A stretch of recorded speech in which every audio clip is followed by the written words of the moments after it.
Right, so I've got up really early this morning because it's going to be a blistering hot day, and it's about 6:30, and I'm out foraging. So this strip here is very fertile and very diverse. Now, if you're into permaculture, you would probably call this an edge, the edge of an ecosystem. Even though it's in an urban environment, you still get edges.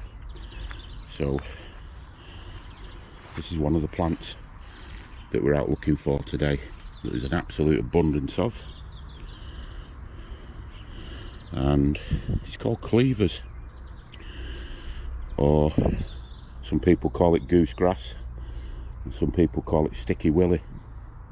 And I think the name sticky willy comes from the fact that it sticks to you, and anybody who's played in sort of green urban areas as a child will have got some of this stuck on the clothes, and then they've gone home and it's been stuck all over the t-shirt and trousers or the skirt or whatever, and then they've got a good telling off the mum because they're covered in the stuff. But there's also a lot of other useful plants here. We're going to try today as well to see if we can get some Hawthorn Blossom. Not from this particular bush because it's a young one and there's only a tiny little bit on it. But across the way from here, there's a playing field with lots of trees and bushes and different plants on it. So yeah, this is what we're after, Cleavers. So when we've gathered a fair amount of it, we're going to make a cold fusion with it, and we're going to dry some in the dehydrator, so we've got a healthy medicinal tea to drink over the winter. And we'll talk a little bit more about its medicinal qualities later on. So let's get on with cropping some, and we'll come back to you shortly. Right, so we're now on the field across the way. I think this is a former sports field where they used to play, local lads and girls used to play football. But as you can see, all the way around there's this diversity of plants, trees and bushes, and that's what we're after. If you can see the very pale lime, almost white colour of the blossom in the trees, that's Hawthorn Blossom. So, but here's the Cleavers that we cropped, so we've got quite a reasonable amount there. We've got enough to dry out and enough to make a few cold fusion brews over the next week. So let's go and have a look at these Hawthorn Blossoms then. And here we are, and these are the most reachable, quite low lying some of them, and there's a lot of them. So I'm going to take some from that bush and then some from these other bushes here. I have this sort of unwritten rule when I'm foraging, I'm sure lots of other people do. I would never strip an area of anything, because at the end of the day, it's an ecosystem and it thrives here. One of the reasons it thrives is because of its diversity. We don't want to take the diversity away by being greedy and stripping whole plants out of an area. So we're going to collect some of this blossom, and this is going to be used for teas, and we're also going to dehydrate some of this for medicinal drinks and brews over the winter. So let's go and crop some of this now.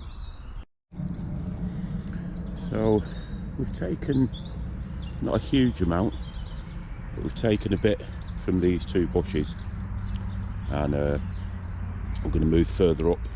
That's quite a big one. We're going to take some off that one further up.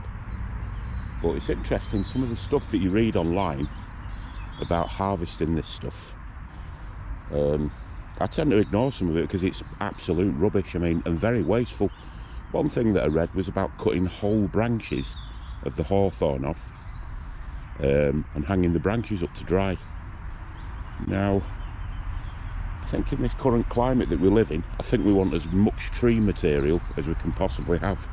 So I think keeping these things intact rather than sawing a branch off for the sake of a handful of blossom, seems a little bit more common sense and a little bit more ecologically sensitive as well. So there's plenty on this one, so I'm going to take some from here and then I'm going to walk the short distance home and get them processed. Yeah, there's loads there, and it's absolutely beautiful. What a lovely time of the year this is. Great time to be out. And there's also more further up there. I think we'll just take a little bit from this and then call it a day, because I've got lots of garden related stuff to do today and other bits and pieces. So let's get a little bit more. Right, so that's me done. I haven't taken tons because I don't really need loads, and the leaves are also medicinal as well, so if you are out picking the blossom, I wouldn't be too bothered about ending up with a few leaves in your bag. So here we are. Like I say, I've not took tons, but so we've got that in there. There's probably enough for 2 jars of tea, and then we've got our cleavers. And I think it's important really to connect with nature, whatever environment, whether you're in an urban environment or a rural environment. It's what we are, it's where we come from. I think we should interact sensitively whenever we get the chance. And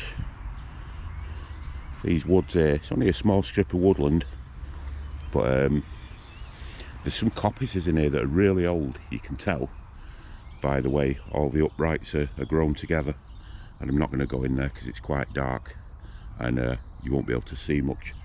But I copied some poles over the winter again. I didn't take much, I took half a dozen, and they're being used for crafts at the moment, for walking sticks and carving utensils. So again, what a beautiful morning. So I'm going to go home now.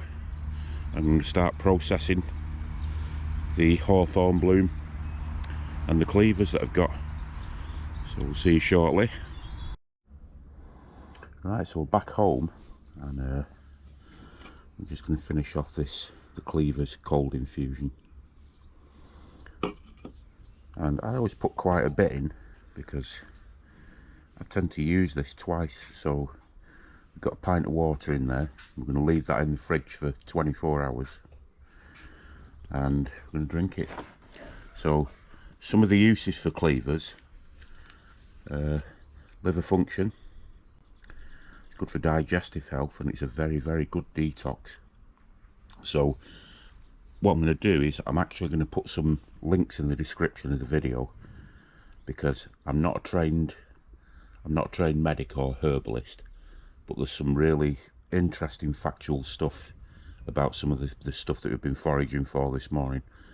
So that'll go in the fridge now for 24 hours, and then I'll drink it, and then I'll do the same again. I'll top it up with water, leave it for another 24 hours, and then drink it again. And then the rest of the Cleavers we're going to dehydrate, and then we're going to chop that up and bag it in a paper bag, and we're going to use that for a tea over the winter. So next we're on to you have to forgive me, I've got a bit of a cold, so we're on to Hawthorn next. Okay, so we've got our Hawthorn Blossom here, and we've got a box lid and some kitchen roll. I'm just going to spread it out on there, cover it in kitchen roll, and then we're going to let this dry on top of the cupboard in the kitchen. And with the petals being fairly delicate, I didn't really want to put this in the dehydrator, so probably take about a week to dry. I'm not too bothered about the fact that there's a few leaves in there either. And another interesting medicinal plant, this Hawthorn Blossom. So it's good for heart health, blood circulation, stress and hypertension, to name but a few. And as I say, I'll put some interesting, well-researched links in the description of this video.